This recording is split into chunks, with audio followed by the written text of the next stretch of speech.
Mike, welcome to the show. Thank you for coming. Thank you for having me, Bogdan. Listen, Mike, I don't even know where to start, to be honest, because listen, for so many years, you were like a staple, I would say, in Burlington, in your club for so many years. And now you recently moved to Vancouver. I actually want to start by talking about what made you move and take on, a new role in your current place, and maybe you can talk a little bit about that. For sure, yeah. I would say it's been about a year and a half ago. I met my girlfriend, and she's from Vancouver, and she's a real estate agent out here. And originally, she had moved out to Ontario with me. And so she was kind of commuting back and forth between Burlington and Vancouver to do her real estate work and then come out to Ontario to spend some time out there. And so we were, we were going through that. And then I had come out to Vancouver last April for the under 12 nationals with some of the kids from Ace and some of the kids from ORC.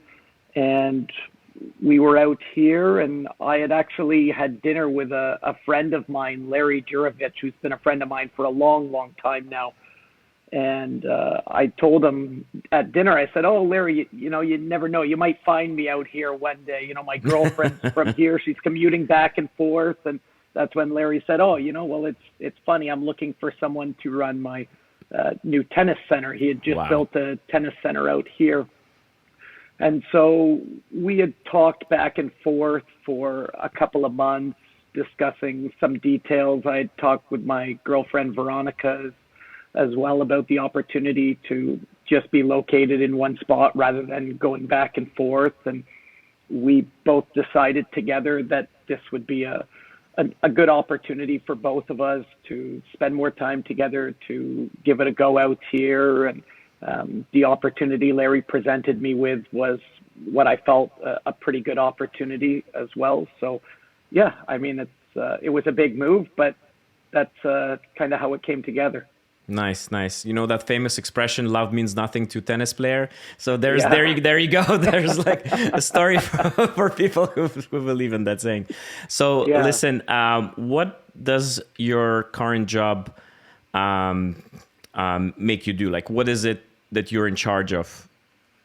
So I'm the tennis director at the tennis center in Langley. So that club has been open for about 18 months now. I've been there for the past 5 months as the tennis director. So I'm responsible for the overall programming for the adults and the juniors, overseeing the on-court coaching, delivery for the programs, writing the content for the programs, providing coach education to the coaches there. I also work out of the tennis center in Coquitlam as well. So that's a different one of our clubs, but I work there primarily in the mornings, where we have a high performance program that operates from 6 to 8 a.m. So quite often I go to Coquitlam, run a high performance program there in the morning, and then I go out to Langley in the afternoon and operate anything from, high performance junior programs, progressive tennis programs, oversee the coaching of the other programs, and interact with the other players of the club. Yeah, that makes sense. That's a lot of responsibility, but again, that's how we grow, and I'm happy that you took on that position, because obviously British Columbia will benefit hugely from having you over there, Sure. Listen, I want to, just before we move on to like things like your philosophy and your values and what you believe in as a coach, like you worked at Ace Burlington for how many years? Like 20? 19 years. 19 years. Yeah, that's like, because I remember 19. It was a big number. How do you leave a place like this? Like, what do you tell Pierre? Like, how did he react? I'm just curious, Yeah, I mean, obviously they were upset to see me go. It's for sure. I mean, I had been there for so long, and I had such a good relationship with the club, with the staff, with the players, and I had spoken to both Pierre and Doug about it probably for 4 or 6 weeks before I made the decision. I had let them know what was going on, and I had asked them for their advice, their opinion, and they were very honest. They were very fair with me. They understood where I was coming from. It was nothing personal against the club. I mean, if I ever ended up back in Ontario, I would be happy to go back and work with them. I think they do a fantastic job out there with the programs, with the players,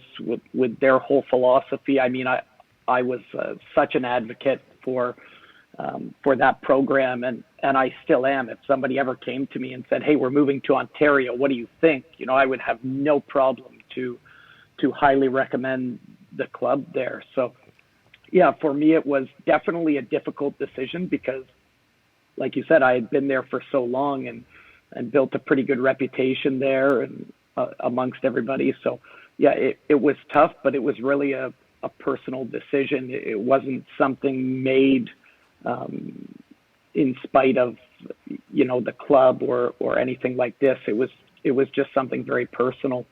Yeah, makes sense. It's good to end up on a good note, and again, Absolutely. especially because it was coming more from like your personal life, that made you move first and foremost. It wasn't anything personal. That's great to hear.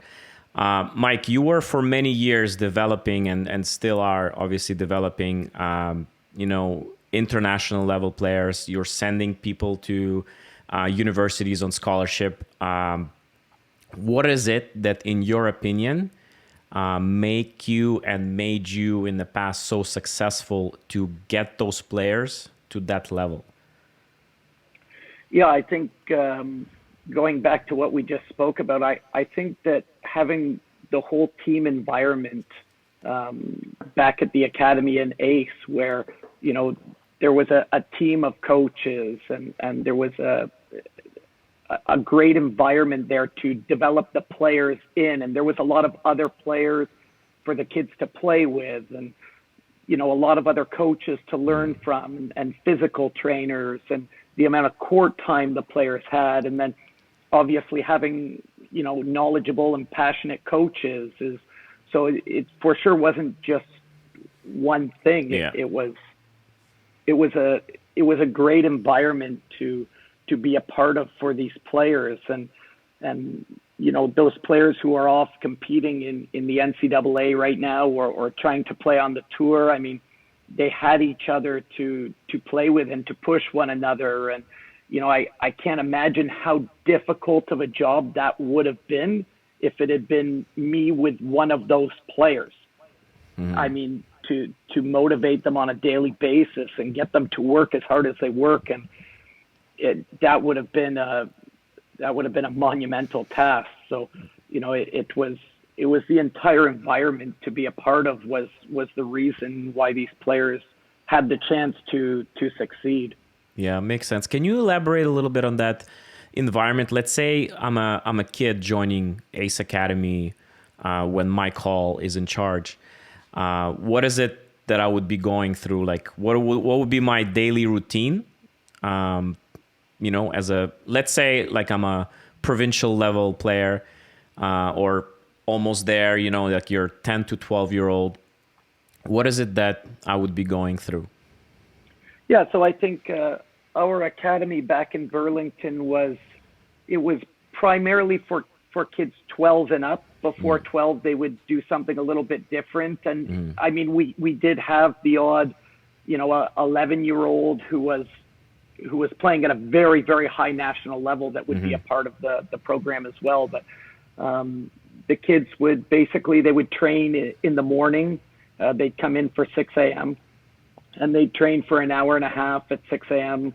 three times a week. So 6 a.m. Sorry, I'll just interrupt once because I really want to, get into details because it's fascinating. Because I remember sometimes going, because you guys hosted a lot of tournaments, still host a lot of tournaments, and sometimes I would come to warm up a player at like 8 o'clock or like 7 o'clock, and on my way there, I'm like, man, like this is like really early. And then I'm coming in, the music is blasting, kids are like already like hitting, coaches like go go go, and it's like like everybody's hustling. And you guys started, I remember that, like you started practice at 6 a.m. So 6 a.m. At that time, I was like, wow, these guys are on another level. You know what I mean? So like 6 a.m. players on court, do they have to do physical before, or do you guys do physical 6 a.m. to start? Yeah, so they would be out on the court. They'd start their physical warm-up at 6 o'clock. Mm-hmm. Okay. Our morning group training was only an hour and a half. So the physical warm-up didn't take longer than 15 minutes. So yeah, they would do their physical warm-up. In the morning, we would train a lot of skills. So related to whatever our content was, whatever tactical themes we were working on at that time, we would train the skills in the morning. So yeah, we would have a lot more coaches there in the morning. There would generally be 2 to 3, most of the time 3 players per court with a coach on the court. Mm-hmm. And so we would work a lot on skill development in the morning time. And then at 7:30, when the kids were done practice, that's when they would either go off to school, or some players would stay back and do an additional hour with a coach. So do a private lesson at that time. Then they would go to school. They'd come back in the afternoon. Sorry, Mike. Before we go into that, because I'm really, again, like this is like fascinating. I really want to dive deep a little bit into this 6 a.m. business. How do you, did you guys have that in place Monday through Friday, Monday through Thursday? Was it like a daily thing? And also, how do you sell this to parents? Is it kind of like, hey, if you want, this is the program, or it's like, hey, if you guys want to join in the afternoon, you must join in the morning, or it's optional? Like, I'm just curious, how do you, communicate that to a parent? So the program really evolved over time. I mean, I've been there for 19 years, so it was not the same thing for 19 years, that's for sure. It really evolved a lot. When I first started at Ace, the program was, in the morning, it was Monday to Thursday in the morning. Mm-hmm. And it didn't start till 7 a.m. It was from 7 to 9. It was 2 hours. And what happened over time is the school schedules just changed, and it wasn't possible for the majority of players to train from 7 to 9. And at one point, we got rid of morning training completely. There was no group training in the morning. Kids could come in the morning and do some private lessons. That was popular. But yeah, at one point there was just no group training. And then with time, we evolved it to be like kind of these smaller groups of 3 players per court, per coach, working on skills. And this way we could spend more time with the players working on the skills that was related to the content of the program. So we felt like this was the best way to run kind of an academy or a school, and keep everything in line with what we believed in. So we basically got it down to where the kids would come in 3 times a week in the morning. So when we first went to this, it was Tuesday, Wednesday, Thursday they would come in. Now we had switched it to Monday, Tuesday, Thursday. That way it gives them one morning in the middle of the week to sleep in. I just felt it was a little bit better for the players this way. Like Sunday was their rest day, so they were usually fresh on Monday morning, Tuesday morning, Wednesday morning, take a little bit of a rest in the morning, and then get back out there Thursday morning. And then, quite often Friday, Saturday, they're playing tournaments. So that's right. We narrowed it down to Monday, Tuesday, Thursday being the days for them to come in. In terms of the program, I didn't make it, there was no option. It wasn't optional it was mandatory. Like if they wanted to be a part of the program, they had to train in the morning, they had to train in the afternoon, and they had to train Saturday morning. The program was the program. How did I sell that to parents? I mean, we obviously had a lot of kids that bought into the understanding why. And I think it's very important that when we when we run these training programs that we break down what we're trying to achieve within a program into goals throughout the year, certain things we're trying to achieve. And it's a lot of work on the player side and on the coaching side to plan for this, to plan the progressions and to see how we're going to evolve over 4 weeks or 6 weeks or 8 weeks or whatever time we have mapped out. And there's a lot of thought that goes into this.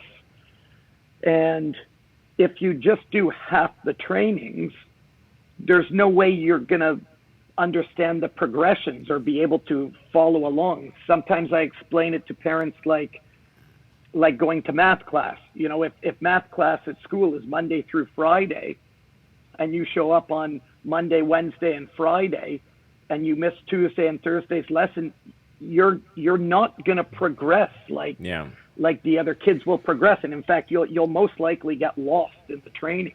Yeah. And so when it came to kids asking to come on Fridays and Saturdays, or kids asking to play a little bit here or a little bit there, or just asking to play in the afternoon, for me, I was personally never interested in having those players involved, because it's not going to really reflect on our program if they do well or not, because I don't know if that's related to my program so much. Yeah. And so I was more interested in the players going through the whole program, and let's see if the players that go through the program improve these situations and improve these skills and start to get some better results and start to grow physically. And then we can start to see, like, yes, okay, the program is doing well, the players are improving, we're on the right track. And so that was kind of the thought. Yeah. No, I think it's great. I think many people don't understand how much work it has to go into a player in order for them to be really at the high level. Like, even if we're talking just like high provincial level or high national, like the amount of work that you have to do with that player is absolutely tremendous. Like, it's not just like 2 times a week. Like, you know, like I have parents like coming to me, let's say, and their goal, because I always ask, what's your goal? So I can recommend you, you know, what we can offer. And sometimes the answer is like, oh, I want my child to get into university, to get a scholarship. And we want to enroll in 2 days a week. I'm like, guys, just I'll save you some money now. 2 times a week is recreational, okay? And 2 times a week, you can play rookie tour, you know, have your piano lesson here, your math class over here, and have just a good balanced life. But don't dream about becoming like, there's zero chance. So, you know, like, even as a coach, and it came to me with experience, even sometimes right now, I'm realizing if I have, let's say, like a kid, you know, and I don't see him pretty much every day, whether it's group, privates, you know, combination, like, it's like what's the point, you know, for long term, for really to, right. if we're really trying to achieve something here, there is no point. Like, it's like, yep. it's like when, you know, like a good lawyer is a good lawyer because they take on cases that they really believe they can win, and they really believe that. So same thing here. It's like, as a coach, you have to know, like, who is willing to put in the work, and you pick that player to work with, and that's how you become successful, you know, long term. I think the word belief is it's really important, because for us to believe in the players, they have to have the right environment and the right number of hours to train in it. And if they don't, then with the understanding and knowledge and experience that we have, it's going to be very hard for us to believe in that situation and believe that the best can come out of that situation. And I know you're at a new club as well, and I'm at this club that's very new as well, and a lot of the time I've spent in the past 5 months has gone into educating parents. What it's going to take for their players to be able to, first of all, play at a good provincial level. That's got to be the first step. And if they don't train properly, then it's not going to be possible. So it's offering them opportunities, offering them programs where they can, potentially train twice a day. Because like your experience, I had the same here. Parents thought that, at a new club, a lot of people thought that 2 or 3 times a week was fantastic. That was great. And it's like you said, it's fine if you want to go play rookie tournaments, but you want to progress and play at a provincial level and eventually have a chance to play at a national level, it's impossible. So let's move away from Burlington. Let's focus a little bit on your current place, because you mentioned environment is key. So I'm assuming you're bringing your best practices from what you learned and what you were preaching at here in Ontario, and you're trying to bring it and improve on it in your new setting. So can you talk a little bit more about like this environment? So what does this, like you're saying, okay, it's the structure. Yeah, we have to have certain amount of hours of training, certain amount of practices a day. We want to have like really good, knowledgeable coaches around. So that's like goes into structure. What about like on-court stuff? Like, what do you guys really believe in? Because I talk to different coaches and different professionals. Some say, okay, like for me, it's their discipline, and they really like double up on that, and they really make sure it's like done to perfection. Some it's technique, some it's like competitiveness, some is something else. So what is it for you guys that for you mainly, but for you guys as an organization that you're really doubling up on? Yeah, I think 2 of the words that you brought up would be the 2 things that I've really tried to be on the players about. The first one is the discipline. So being able to show up on time. It was really tough at the start. I mean, the players don't show up on time for the practices. What's on Their time? Habit. Just so for everybody to hear. On time. So if practice is at 6:00, you have to be there before 6:00. Okay, that's it. So on time, when you come on time, you're late, right? So it's like you have to be like 15 minutes before. That's it. Least. Like you have to be there before the training starts. That's right. It's the habits on the court, getting them out there, looking like players, moving like players, having the attitude to hustle, having the attitude to keep the ball in the court. This to me, like whether it's attitude or whether we use the word discipline, but it's changing this. So at the start, it was for sure a challenge from me, because I'm coming from an environment where the players had a very good understanding of what was expected of them. And coming into a new situation, the players obviously they didn't have that understanding. So, yes.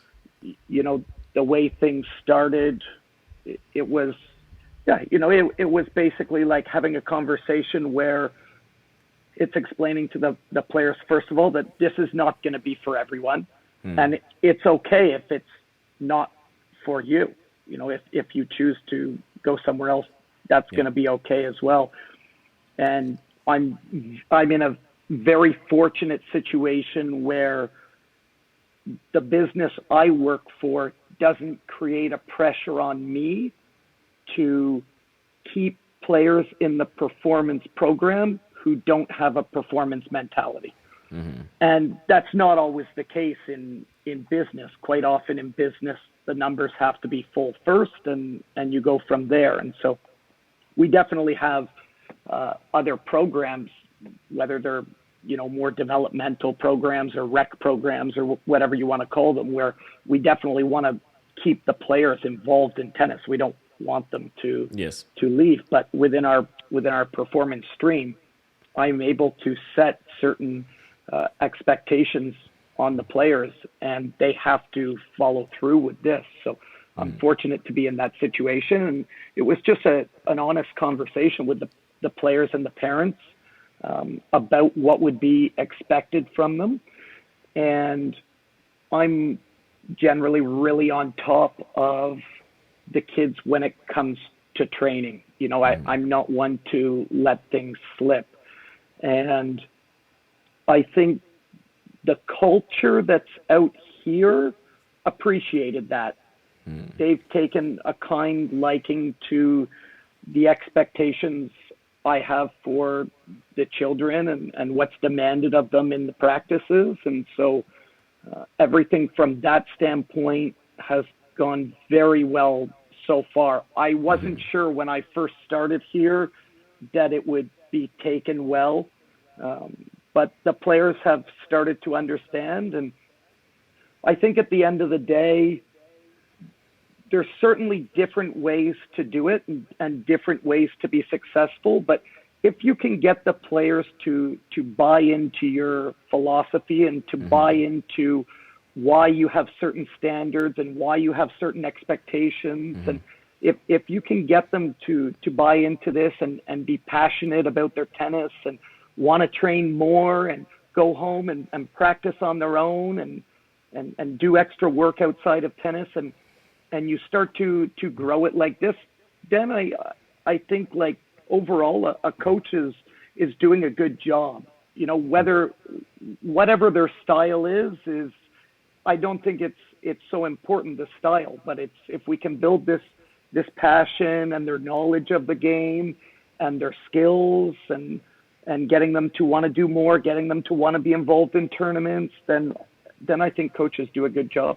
Yeah, 100%. I think you're doing a big service to the community in general, to the tennis community in your area by setting certain expectations and certain standards they need to adhere to in order to be part of the program. It creates more value for the of the program. Yeah, the value of the program rises instantly, and also I think for the kids, it's a lot of the kids, they don't know what it's like to work hard. A lot of the kids don't know what it takes to get to what they say their goals are. So for somebody to show, okay, this is how your footwork should be in practice. This is how intense you should be. This is like you have to run for every ball. This is what you have to do. And to really explain it to them and see what they can do after. And for a lot of kids, they like playing. They like competitiveness. If you say, hey, this is the standard, go, like, the change is amazing. And obviously, like, it's not for everybody. Like you mentioned, like somebody's going to be like so not into it, which is, again, fine. There's other programs in your club, in any club, to accommodate that. But it's really, for us to show what is the expected level of just your performance on an everyday basis. And like that's exactly how you bring players like from one level to another, and you add one thing, and that's pretty much what you mentioned. You add one thing, and then it snowballs into something great, like later down the road. Yeah. So how do you how do you, let's say, keep track of a player development? How do you know that, okay, this person is on track, this person is like, hey, like we need to really do this more of, or focus a little bit more on that? Like, how do you, especially having many players under your guidance? Yeah, I think what's really important there is finding the good competitive opportunities for them, and seeing how they hold up in these competitive situations. And it's really getting them to compete against their peers. So how are they doing against, kids around the same age as them, around the same size as them? And then you see, okay, what is going well? What works well for this player? What makes them confident? What makes them to be a good player? And then as well, on the flip side, what is it that they struggle with in these situations? Is it something mental, or is it something physical, or is it the way they play the game? And so, I think that's a bit of a challenge out here in BC is getting them into these into these competitive situations where they can play against that type of player. Because how's competitive structure here? So there's not so tournaments, and then the tournaments that are held, it's very, very difficult to get into them. It's a race to register for a tournament. So if a tournament registration opens up on, let's say it opens up on Friday at 8 a.m., the person has to be on line before 8 a.m. And when it hits 8 a.m., they have to click very quickly. Wow. And even if you do that, you most likely won't get into the tournament. Wow.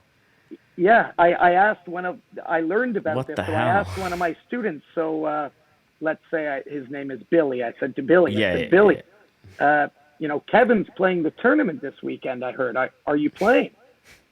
No, I'm not playing. I said, well, how can you not be playing? There's not so many opportunities.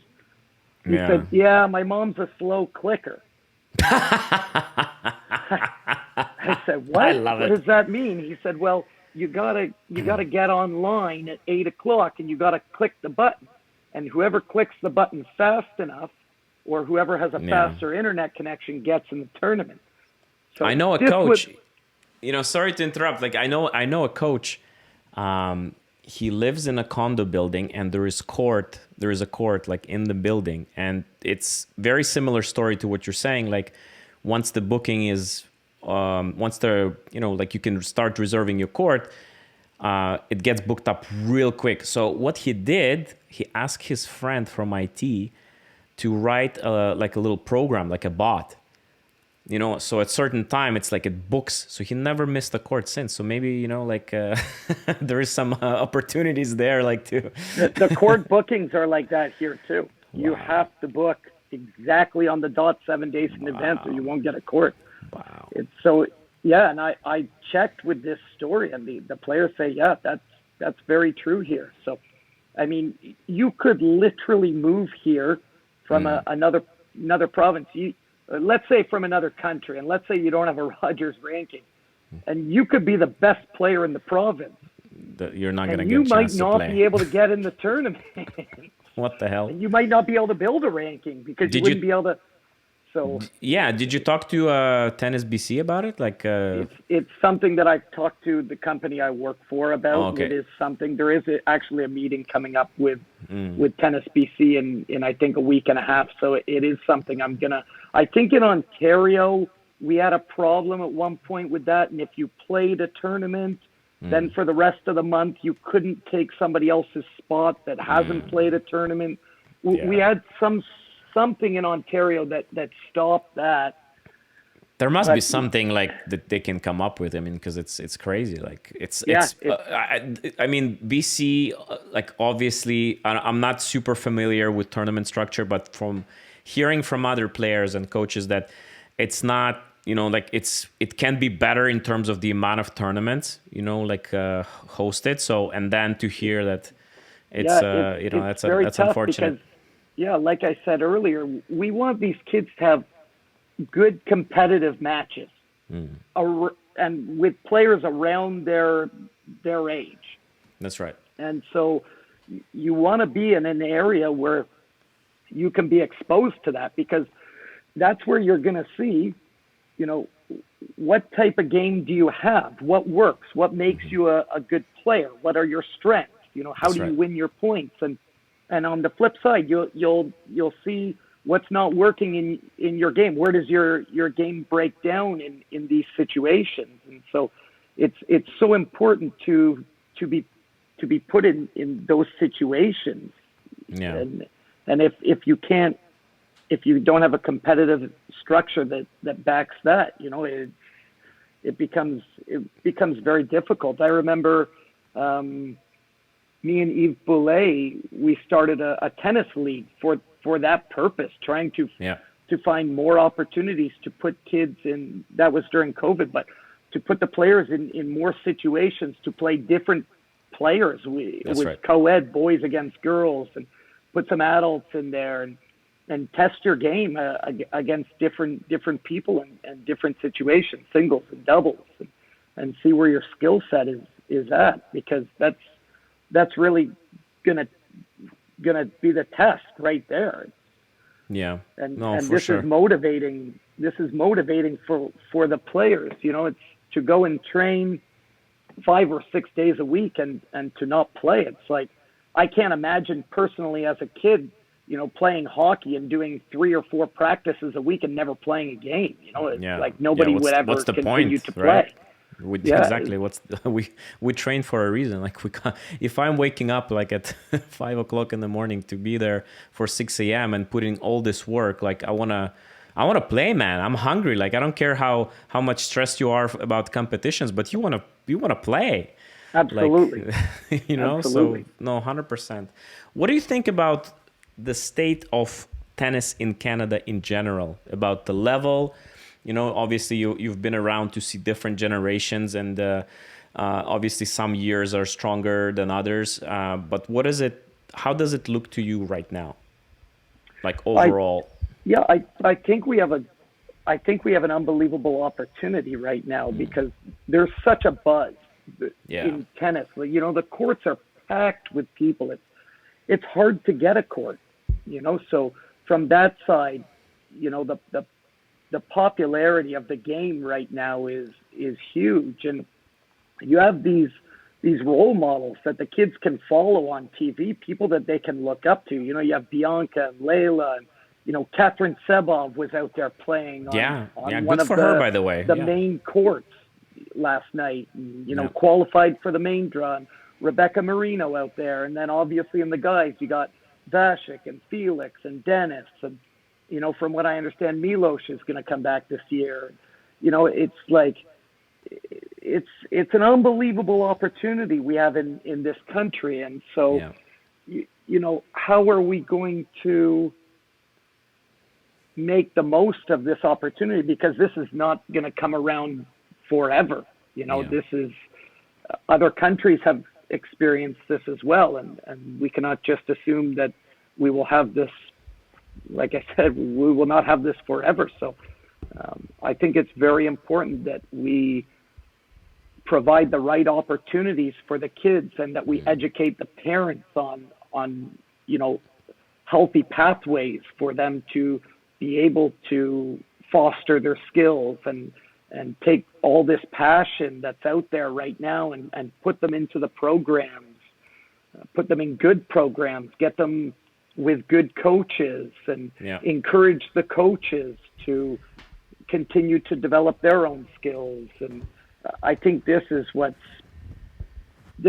so important. I mean, what do you think are the mistakes of parents, with like new, like as they're, I guess what I'm trying to say, like, new tennis parents, like when we're starting out, or when their kid is still like 9, 11, like what are the mistakes that you experience? Like, if there's any advice you can that's always pass. When people talk to me about the parents, like I don't generally have too many problems with parents. Mm-hmm. Like I have very few situations where if I explain to a parent what's expected, and I explain the pathway, and hey, if they can't do it, I understand. I mean, if I had a kid, I wouldn't be able to do it either. I mean, it's like, it's too expensive. Yeah. But generally, when I explain the pathway and what's expected of the parents and what's expected of the child, there's very few times I have too many issues with parents. I mean, sometimes you get a parent that unknowingly creates pressure on their kid. Yeah, so that's what I meant most of the time. Like, what would you recommend for parents, for maybe newer parents, to avoid situations like this? Like some of the things that you see, like unknowingly, what do they do that potentially could harm a tennis player? Yeah, I mean, I think some of the things is, generally the kid doesn't want to talk about tennis with their parent. By the time they're in a performance program, the kid thinks they know more about tennis than their parent. Which is true and most of the time. Unless the parent is a coach, Yeah. Which is a rare situation, but if the parent isn't a coach, then the kid's getting in the car and the parent starts talking to them about their serve or about, how they lost to this kid, and the kid's not even listening. And so you're just talking for the sake of talking now. It's like you're releasing your stress about your child onto your child.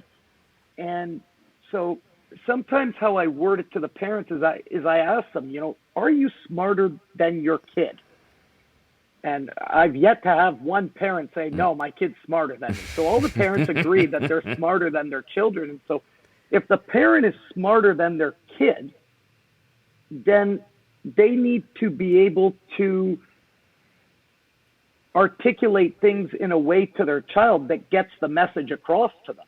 Mm-hmm. So if I'm smarter than you and I want to get a message across to you, then I need to be able to get that message across to you. If I don't get the message across to you, then, what's the point of me talking about it? Mm-hmm. And so quite often when the parents talk to their kid, it's like the opposite happens. Not only do they not make their point to their kid, but it's like they irritate their kid, or they stress their kid more, or they put thoughts in their kid's head that don't belong there. Mm. And, I think a little bit of this YouTube phenomena where, the parents go out and see a video or read something, and then they're trying to put these messages onto their kid, and they don't understand that with the coach, it's like we're trying to get something across to these players. And if we can get something across to them, if we can improve something, then we're doing a good job. Of course, there can be a million messages, but try to achieve something with this way, it's very difficult. So I always try to encourage the parents to talk to their kids about, of course, like, hey, how was tennis today? And the kid will let you know right away if he wants to talk about tennis or not. Oh, tennis was great today. This is what we did, and it went fantastic, and I finally beat this other player. And like, they're going to let you know if they want to talk about tennis or not. And if they don't want to talk about tennis, then, I would suggest to not talk about tennis to them, because you're just going to irritate them. Yeah, that's fair. I think it's also understanding the roles, between like what's my role as a parent, and what's your role as a coach, and what's their role as a player. So once everybody understands the role, and again, it's for a coach to establish these kind of guidelines, like what is it that you are doing to help, because in the end, like the player is like in the center of all of it. We're in it because of the player.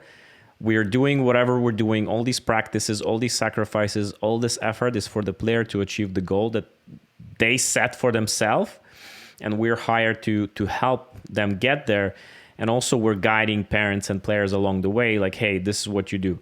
Like, be nice to your kid. Like, they don't need to hear another tip, on the way back from the car. They had a long day. Just, make sure, like I just spoke to Severin, and we talked about it. Hey, just make sure you tell your kid that you love them, be honest with them, don't like overdo it.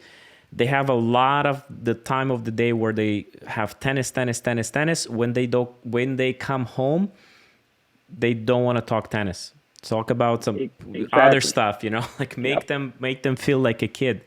So that you love, a kid that you love. So I think it's those are very good points. Mike, I want to ask you something also that personally I'm thinking a lot about. And especially for you, having worked in Ontario for the longest time, and then now in BC, you have a little bit more understanding, like what's happening kind of like in two big tennis provinces. What in your opinion, Tennis Canada as a federation can do? Well, first of all, let's start with positives, like is doing good. Like right now, that's something that stands out. They do a lot of things that we maybe even don't notice. But what are they doing really good that stand out to you? And what are the things you wish they would do better? Yeah, I think they've put an unbelievable amount of time and effort and money into the sports science side of things. How they offer, physical development workshops and the coaching certification, how it's evolved over the years from when I first started coaching to what it is now. And so I think that these are very valuable tools. I always feel like they're on top of, coaching methodology, whereas when we go and travel outside and go to other tennis programs and tennis academies, I mean, you wouldn't be able to coach like that in this country. I don't think you'd get away with that anywhere within a proper program. I mean, you might be able to do that in a park, but when you go to tennis programs across this country in proper facilities run by the qualified individuals, it's run to a very, very different level from what I see out there in most of the clubs on an international level. I mean, don't get me wrong, there's unbelievable programs out there too, but overall the quality here across the country, I mean, we have a lot of people that have been brought up through this system who didn't necessarily have a playing background, that have been able to develop as coaches. I mean, I have no playing background. I played tennis in the summer for fun when I was a kid. That's my playing background. It's like I have zero playing background, but because I got to be brought up with a successful tennis program and exposed to that environment, and I got to do my certification through Tennis Canada, and I got to be exposed to a lot of very knowledgeable coaches along the way that I got to learn so much from. And so that's a big part from them. They have a huge role in all of those opportunities I got to have and how I developed as a coach. So can you elaborate a little bit more on that? Because I never got into asking you what's your story, how did you start in tennis? So can you elaborate on that? Because as you started talking, I was like, that's fascinating, because it's unusual. It's okay, so it's not unusual, but it's you see more players on a more competitive level get into coaching, and for you to say I was just playing in the park. So it's like I want to hear more. How did a boy, from playing in the park becomes one of the best coaches in Canada? So how does that happen? I only got to play tennis in the summer, and it was get on your bike and ride your bike to the tennis club and play tennis if you want to play tennis. So that's how I played tennis as a kid. And I would play with anybody. You play against the backboard. If there's an adult there, you play with an adult. You get some friends into tennis. And so that's kind of how it started. And because I played a lot, it's not a lot compared to what the kids do now because they play year round. But, I played every single day in the summer. I love to play tennis. So, from a summer club standpoint, I was a pretty good player. And my brother was a decent junior growing up. He played at a provincial level, and he got to play tournaments, and so he was quite a bit better than me, but he was quite a bit older than me too. And the club that he played at was in Hamilton, and then when I got old enough to maybe have that opportunity, they tore that club down. It was at Mohawk College in Hamilton. There used to be a bubble. That's where my brother played growing up. And then so I didn't have an indoor club to really play at, it was go play in the summer. And so my brother, when he was older, he got a job coaching at one of the summer clubs. It was the Dundas Tennis Club. He became the head pro there. And then after a few years, he became a school teacher. And so he left that job at that tennis club. And so I had spent so much time at that tennis club. I had become like his little assistant in the summer. Yeah. And so it was natural that when he moved on from that club, they actually hired me to be the coach at the club. And so that was my start in tennis. And I remember I had my little mini, like, it was like a junior academy kind of. I was young at the time. I was 18. How old were you? I was 18. I was 17 and 18. Oh, wow. Okay. I was 17, 18. Yeah, because when I started at Ace, I was 19. So, yeah, I would have been 18. The 2 summers I worked at that summer club, I was 18 and 19. And so I had this mini, this, like, we called it our tennis academy. The kids were like, they played every day. For summer club players, they were pretty good. We had them out there playing every day, like 2 hours every day. Nice. And so, and then they'd stay all day and play with each other all day. And then, so, eventually, like, I had to do my certification, my instructors, my coach one. And one of the kids ended up being pretty good. And she needed somewhere to play in the winter. So she ended up going to Ace Tennis. And then I got something in the mail, brand new coaching course, level 2, year-long course. And so, I took this home to my parents and I said, I want to do this course. And they read it and they said, that says you have to be a full-time coach. You have to be coaching year-round and you're in school. I said, well, I'm quitting school. I guess I'm not going to school. Yeah, so I did 1 year of college and I quit college. And I took my level 2, which was the first year-long Tennis Canada Coach 2 course that was offered. Wow. I took it with Louis Caillé. I went to Ace Tennis for a job interview. They didn't have any jobs, so I did an apprenticeship at Ace Tennis. I did a 4-month apprenticeship where I worked. I didn't even have a job officially. It was just, they just said, show up and you can learn.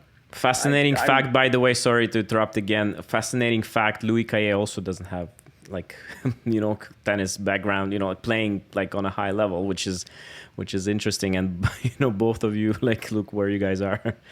Yeah.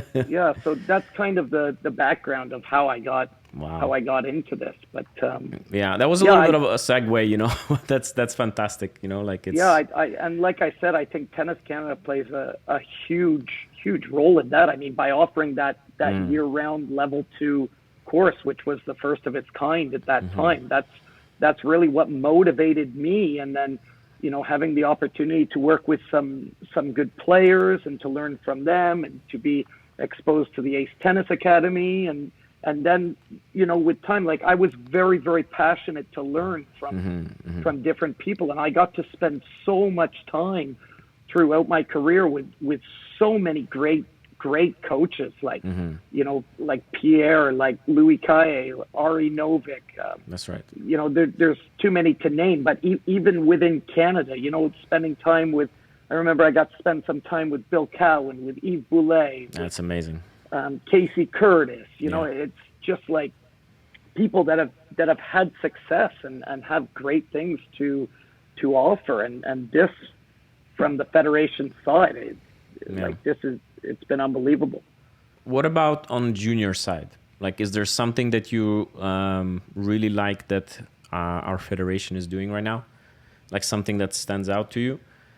Yeah, I think that having the center in Montreal has been a step in the right direction, providing those players who are, 15, 16, 17, an environment where they can go and have other players who have similar skills and similar goals in tennis, and to be provided that opportunity to travel. Because, I mean, when you're 15, 16, 17 years old and you have a good game, I mean, you've got to go out there and start putting yourself in an international setting. I mean, you cannot just continue to play against your peers forever. So I think that something like this is very, very necessary, because in so many times the players are not able to have that situation. I mean, if you are able to have that situation without the center, hey, it's fantastic. But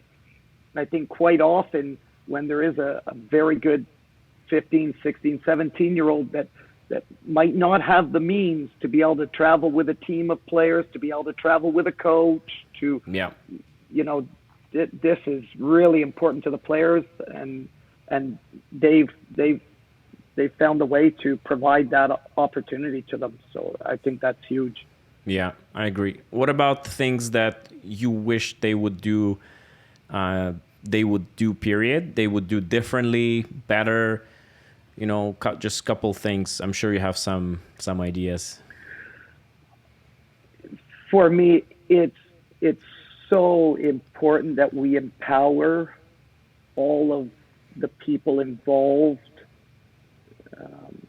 in the clubs to want to continue to develop good performance programs that lay the foundation for these players, because without these programs, then you won't have enough players involved in the sport that have been trained well from a young age. You know, if all the Bogdan and Mike and Eddie and Brandon and Miran, and, you know, if we all train one player or two players, then how many players will there be in the country? You know, like, there's going to be maybe 20 or 30 or 40 players, you know, and that's just not a large enough pool to be able to have some success within this. So the fact that the clubs run very good programming for the players up until the age of 15, I think it's so important, and to be able to continue that program beyond 15 for sure. But it's, for me, we have to empower the people, the coaches, to want to put their time and effort and energy and to spend extra time. I mean, you know, I can tell you that the players that I was able to develop who became better players were the ones that I was able to spend the most amount of time with. Makes sense. And so, you know, it takes a lot from a coach to spend extra time to go to tournaments, to spend extra time thinking about what's going to make the difference for this player, or they're struggling with this. You know, how are we going to fix that? Or to take time to go on the road with them to tournaments and take time out of your private lesson schedule. And I mean, this takes, like, you know, and if we take the players away from the programs at a young age, I'm not sure it does the players a good service, based on what I explained earlier from why I want the players in my program full time.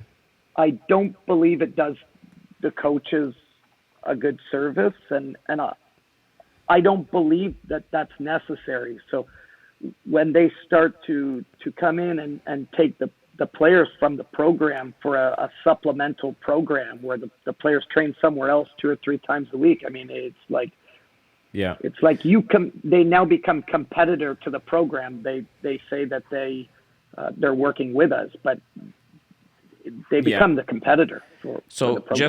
Just a quick note for everybody listening and, you know, who is not familiar with the structure we have in Canada, that we have our National Training Center in Montreal, who takes players 15 years and older, 16, 15 usually. And also we have regional centers that would take players from, and correct me if it's changed, Mike, but on my memory, 13, like first year 13s, it's younger or now that. it's 12 now. I mean, I know for a fact that there's players who are 11 that have been selected, so it's at least 11 years old. Okay, so so that's kind of that's the way it works. So if a player is let's say if the federation thinks the player has potential, or it's interesting to Tennis Canada, they would approach a family and, you know, ask them if they would like to join regional training center on a part-time basis, and then later on a full-time basis. So you're saying Just wanted to make sure that I understand this correct again, because I think it's something that we need to talk about and discuss, on a, national level, like with different people, different coaches, different professionals involved in general.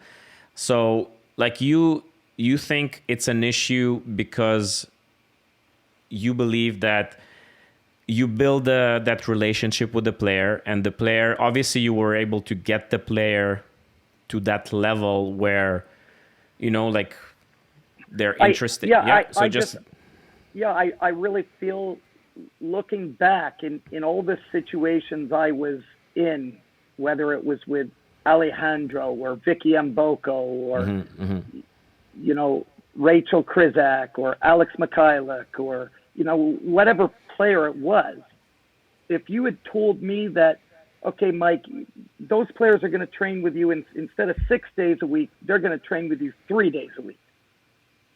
And now for me to want to feel passionate and go out of my way and spend extra time with them, it's not going to happen. And so for me, the player is a big one that's going to lose in that situation, because try to convince a coach now to be passionate for a part-time player.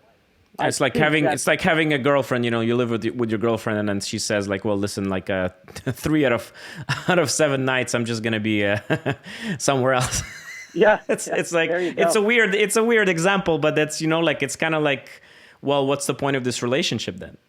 Yeah, so I think from that standpoint, we're going to see less of those relationships develop. So I think the player and the personal coach really lose there. I think that the programs that develop these players, and now you're taking this player out of the program, and now you have a lot of questions about why that player, and why not me, and from that age, is the program not able to develop the players at 10, 11, 12 years old or 13 years old? We never had a player come through our program at 12 or 13 years old that could not develop within our program. I mean, Vicky Mboko was still training in our program at 13 years old. It's like she's one of the top junior in the world now, and I think she could have stayed at least one more year within our program. I mean, she ended up down at IMG, and now she's with the Tennis Canada Center. And for sure, the stage that she's at now, I mean, she needs a full-time team around her. There's no way that, a program could, unless the program can offer that type of team to travel with her, and if they can, great. But if not, no, she needs to move on and be in that environment. But the rest of these kids that are selected to go on and train part-time at a different facility with different coaches who have different philosophies, this is a mystery to me. It's not good for the programs, which lose potentially one of their better players. I spoke earlier about how important it is for these kids to train with one another, to be brought up with the same philosophy, to be brought up with the same message. I mean, and the better players that came out of Ace were the players that spent a lot of years there. It's the kids that went to ORC 1 year and then Ace the next year and then ORC the next year and then Ace the next year. I mean, they didn't develop as well. And then I remember meeting with Eve when Eve took over the ORC, and then we stopped that for that reason. It's like the players aren't going to jump back and forth from one program to another. It's like, you have your players and we have our players, and let's develop the players. Yeah. Do you believe that our current club structures allows us to take that charge and to kind of take that leadership to get players to the required level so that they can transition to Montreal after? Yeah, and I think that's where the leaders have to be the right people. But from what I've seen, I mean, if Tennis Canada is interested in all these kids at this age, I mean, the kids must be doing pretty well. Makes sense. And I've been around for 20 years now doing this, and we've had good success on the junior stage since I can remember. We've done well in juniors long before those regional centers existed. I think where we used to struggle back in the day was more the transition to the pros and getting up the ranks higher, getting players into the top 100, top 50, top 25. That's where it seemed to be a more difficult challenge for the players. But to develop the kids at a young age within the programs and be able to create, inter-club competition and different leagues and different competitions to bring the kids together. I remember we used to have Ace Cup. Ace used to hold the Ace Cup, which was like between Ontario and Quebec. And I know out here we do that as well in BC. That we do like the Western Canada Under 12 Team Championships, where clubs send, our clubs we're sending a team of under 12s and you play team competition. I mean, this stuff is fantastic. And I think that's where Tennis Canada needs to get involved and create competition and create opportunities for the kids to get together and compete with one another, because this is the important part. I mean, the country is so big. So how do we bring these kids together, not to take them out of their training environment, but how do we get them together and create good competitions so that they're playing against kids around their age, kids around their skill level? And this is what's important for the players, the training they can do with their coaches in their home base. So you're saying that if let's say your player gets approached by federation at 15, 16, it's better than what it is. So eliminate basically like 12, 13. So just let's go straight to like 15, 16. I think once a player has an international level profile at the age of 15, they're clearly, on a national level, they're better than their peers, or they're at the very top, and they need to gain international experience. And now it's a question of, do we have the situation to send the coach with this player out there where we can, because to develop the player, I mean, it's huge, but to develop the coach, it's just as important, because the coach is going to work with more players afterwards, hopefully. And so if we can develop the coach and the player at the same time, I mean, look at the opportunity somebody like Adriano had. Yeah, I was going to bring him up because that's with Dennis.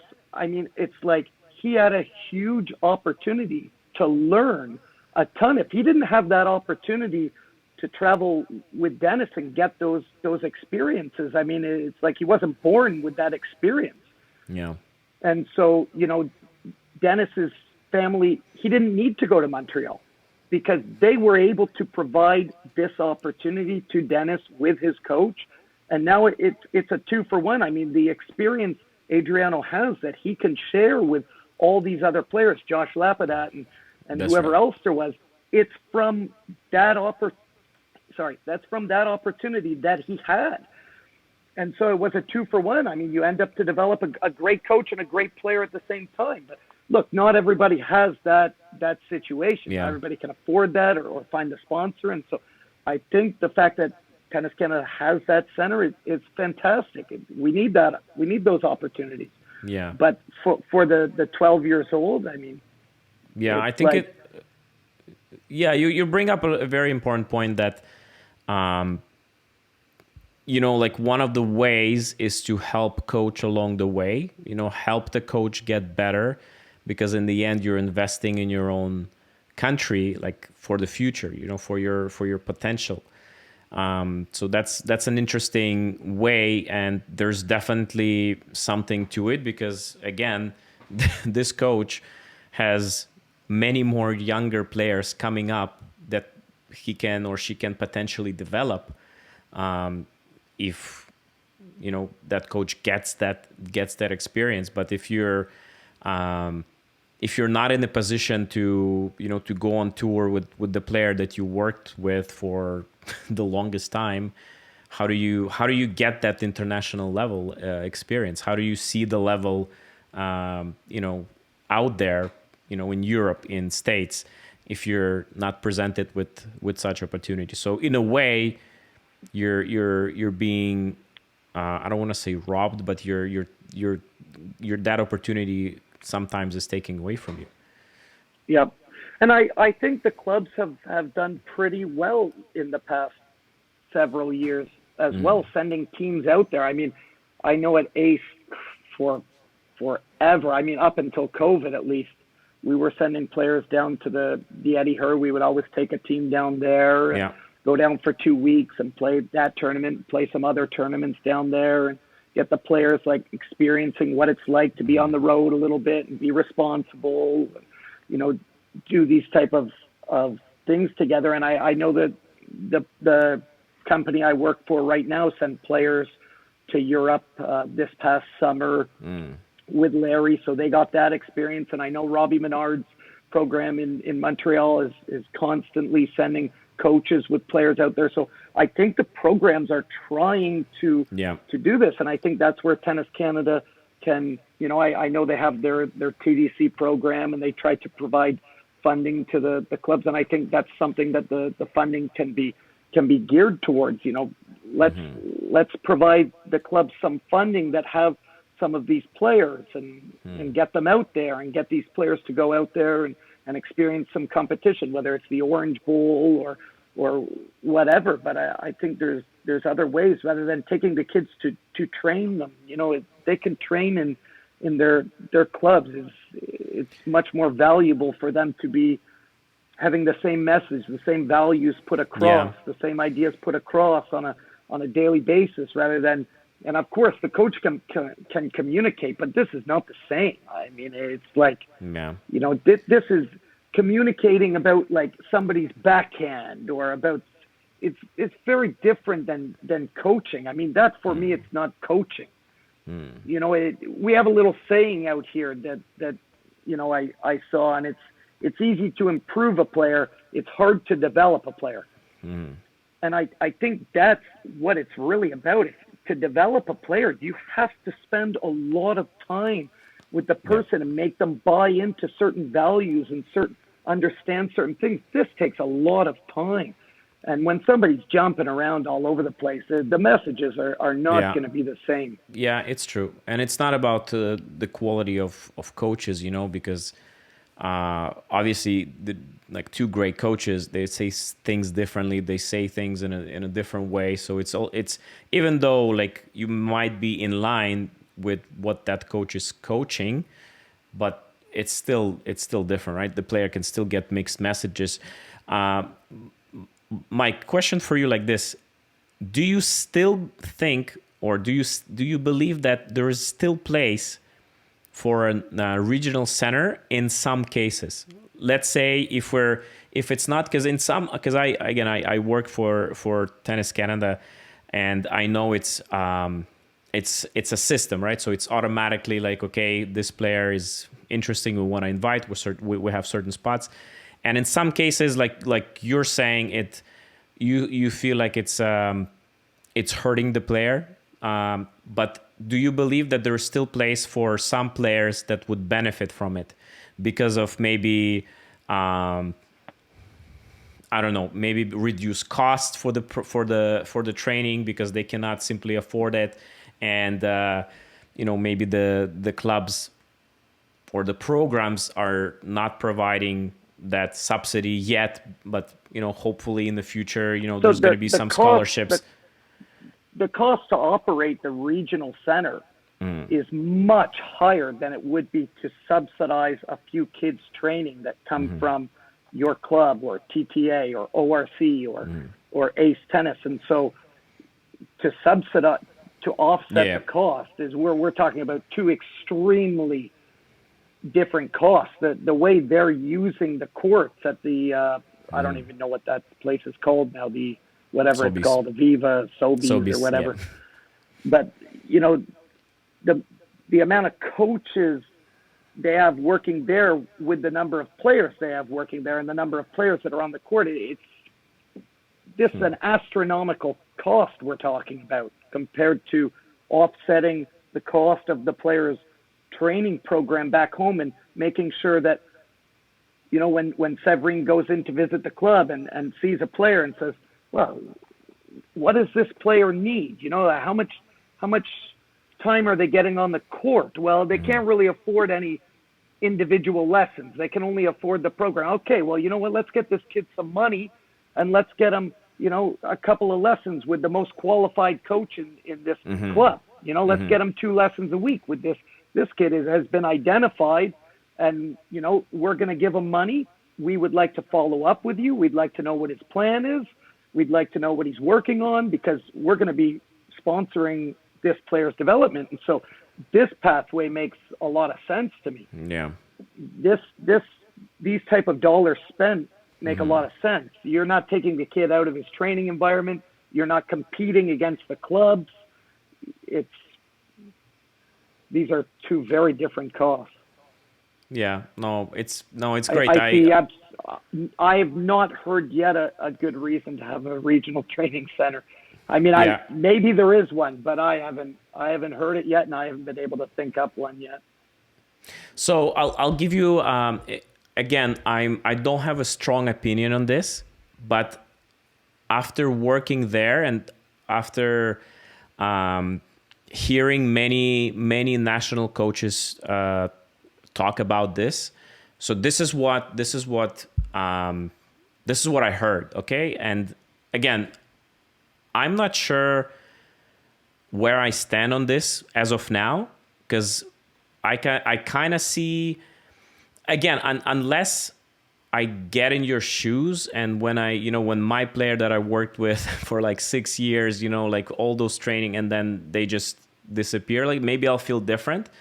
But this is what I've heard, that basically the center, like the regional training center, can provide more quality training. And I want to be careful with this, like in terms of like the amount of players on court, because that was a big one. So let's say clubs typically, I don't know, again, program by program, but typically there's four a court, and at the center people would train 3 a court. Okay, so that was one of the things. Second thing is that there is a fitness coach, but I think, again, like right now, most of the programs have fitness coaches attached, and also there is access to like sports science, like to physiotherapists and all these like connections that a federation has that can give to the player now. So that's kind of like, from that point of view, you know, like some parents and some players and some coaches have access to all of that as well through their contact, for sure. Like, you know, like Adriano, when we brought him up, like when he was working with Dennis, he had to organize all of that for him, and it was okay. Like, it was perfectly fine. He managed to do an excellent job with that. But some parents or some, you know, players don't have access to that. So what do you think? In terms of sports science, I mean, the thing you brought up was a physio and a fitness coach. I mean, I hope a 12-year-old doesn't need too much physio. No, for sure. But just to make sure that everything is in line, you know, like they're developing properly, they have good posture and all that stuff. Like, I mean, there's a physio on every corner. You know, it's like tennis costs so much. You know, if they need $100 to go see a physiotherapist, it's like, find $100, you know, or every kid identified, give them $100 to go see a physiotherapist. I mean, it's like, I don't buy into the whole physio thing at 12 years old. I mean, in terms of a fitness coach, I think physical development is so important. And I think that Tennis Canada has done a great job making that important in people's eyes, making people understand why the physical development at a young age is so important. And like you said, I don't know of too many clubs. I mean, I don't know all the programming in every club, but, you know, there's there's proper fitness coaches, physical development coaches in the clubs that work with the players, that work with the players as a group, that work with the players individually. I mean, I know coming from the program at Ace, like we had skill development training on a court with 3 players and a coach. Yeah. We had a physical development trainer. We have a physio at the center, at the club. They're provided enough training hours. And, you know, I speak on behalf of Ace because I work there, but like this is across the board. Of course, if a player is training at a training center and the training center offers their program 3 times a week and the kid can take 1 lesson, so the kid can train 7 hours a week, of course, that's not enough. And so what we should do is try to educate these centers to offer more programming. Maybe it's in the morning before school, get qualified coaches in there that understand this, you know, or the kid is going to have to go to one of the many, many, many other qualified centers in the area. I mean, there used to be a qualified program that ran out of the Aviva Center back in the day that developed many very, very, very good international tennis players that employed many, many, many top coaches that again, it's like these coaches were developed because of that center. Those players were developed because of that center. That center doesn't even exist anymore because of the regional training center. There used to be a tennis program like Ace Tennis, like ORC at the center that ran an extremely successful program with Myron Grumberg. No, it wasn't Myron. It was Mark Asaraf, Bill Cowan, Dean Coburn. Ari was there as well? No, Ari was with us. Yeah, Ari was with us. But okay. I mean, I mean, you took that entire program away that ran Red Ball programs. The progressive coach that was there, he does the video stuff for Tennis Canada. What's his name? The nicest guy. I feel bad that I forget his name. Anyway, he used to run the progressive programs there. The guy did an unbelievable job developing these 6, 7, 8, 9-year-old kids. Alex Bayan. That's right. That's right. You know Alex. Yes. Yeah. He did an unbelievable job. He did their progressive tennis, I think. And then you had the other coaches there, Dean and Mark and Bill. Yes. I mean, Peter Polanski came out of that program, and that's just to name one. There was many. Braden Schnurr came out of that program. You know, that was, you know, the programs like that, that's what makes the difference. You have big programs like that where there's tons of kids going through the program with good coaches, with good programming, you know, and I don't know, I really don't buy into it that there can't be 4 kids on a court. I mean, maybe for lower level coaches, that's true. You know, that's one of the ways I measure how good a coach is. You know, if a coach is only good enough to work with one player, I mean, maybe the regional center needs some better coaches or something. I don't know. I don't know. I don't even know who works there anymore. So, you know, but you should be able to improve 4 players on a court, you know, at 10, 11, 12 years old. I mean, of course, the kids are going to take some private lessons as well. I mean, I don't know any program where the kids are not doing some private work as well. So I don't understand that. Yeah, that makes sense. I think it's important that we bring it up, we keep talking about it, and hopefully, you know, like this whole, the purpose of this is just to make tennis better in general in Canada and try to find solutions, speak our opinion, and then who knows, right? Like hopefully something will change, something, you know, will get better. I mean, listen, I know like you're laughing because it's been a while that system, you know, and it's harder for big organizations to make a change, right? It's a lot of politics. It's a lot of you know, things that have to turn in order for a decision to happen, right? So it's easier for you, for example, as a, you know, high performance leader in your club or tennis leader in your club in general, it just, okay, we're doing this. And then, you know, you're just changed your culture or you added this thing to your program. And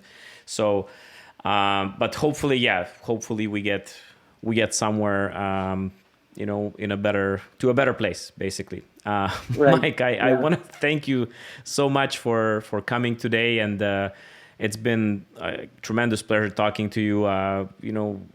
A massive amount of value that you brought to the show with your opinions, experiences, and thoughts. So I thank you for that.